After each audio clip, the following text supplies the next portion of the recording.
Hi Stampers, this is Brandy Anderson, Stampin' Up Independent Demonstrator.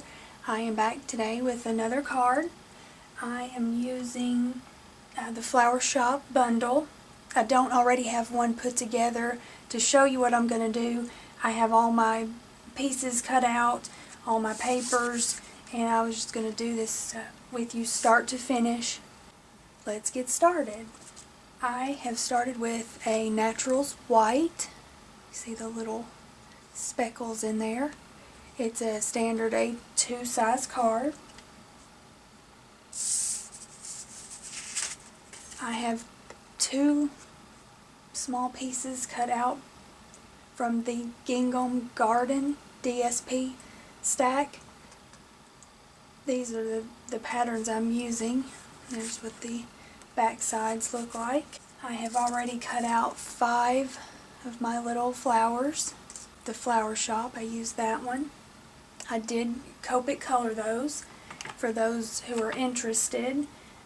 I didn't do any fancy coloring, but I used RV11, RV13, and RV14.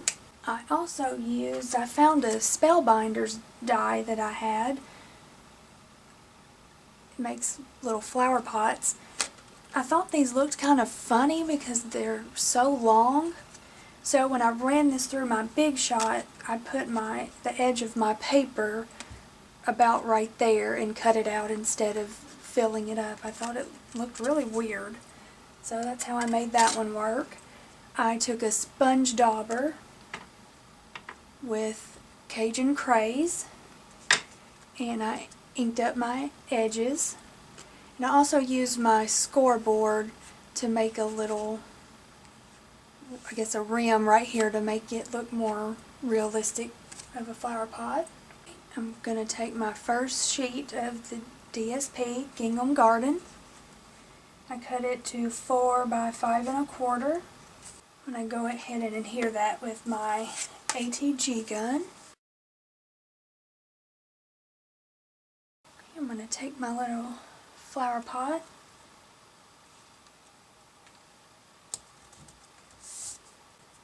I'm not going to put on my little strip yet because I'm going to put a sentiment on that.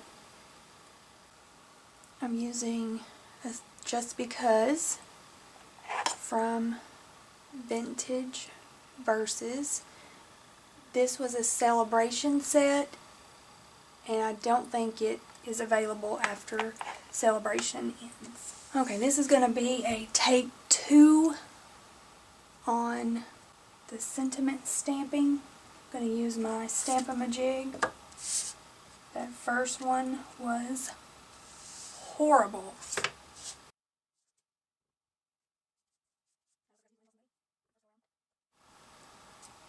Much better. Bringing in my heat tool. Much, much better.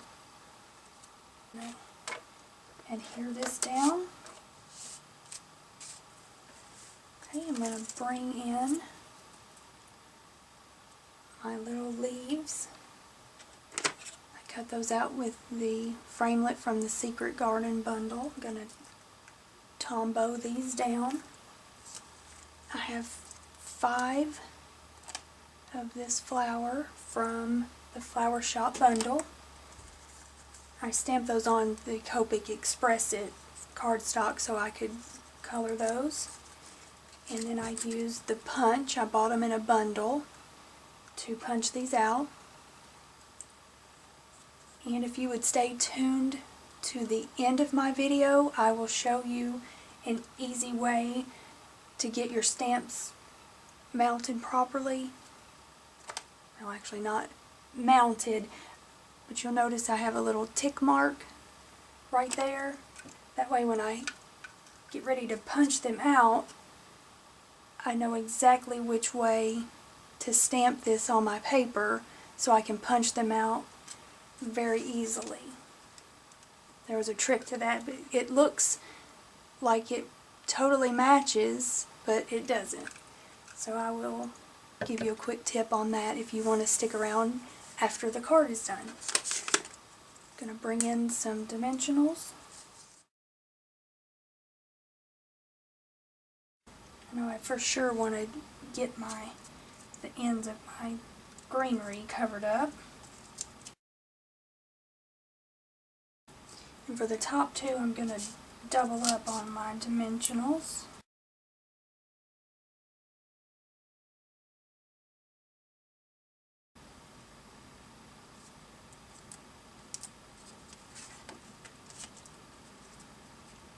Very cute.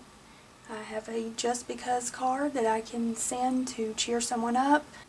Very cute. I'm happy with how that turned out. Usually I like to have a sample that I've done first beforehand so I know what to expect, any little snafus I run into, but this one turned out pretty good. So thank you for tuning in for my card tutorial. I appreciate all my subscribers, everyone who is viewing me. I very much appreciate it. It keeps me going. So thank you again. And if you would like to hear the little secret of how I got my punch and my stamp set fixed up so I have quick access to know how to stamp this on my paper, I will do that next.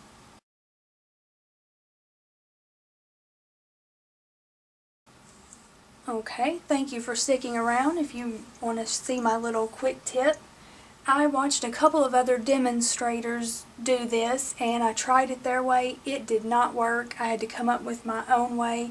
If you'll see the little scribble that I had to make right there, that is where I messed up. So my little line is where it's correct. So what I did, I took just a scrap sheet of paper and I made a mark. I made an arrow going down. This would be as if I had stamped my image. Brought in my punch. And of course you turn it over so you can see. So this would be my stamp flower. Okay, and I'm going to punch this out.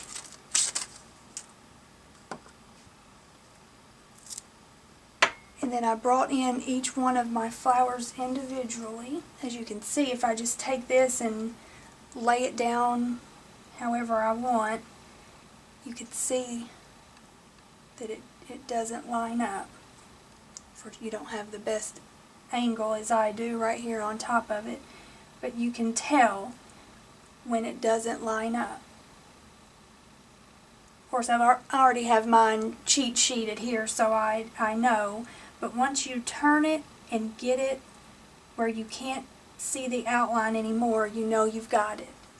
So then you can make a little tick mark right here, and then next time when you stamp, you know if you're going to slide your punch in from here, you know to put this toward the edge that you're going to be putting down in your punch. So thank you for letting me share that little tidbit with you. Thanks for tuning in. Have a good day.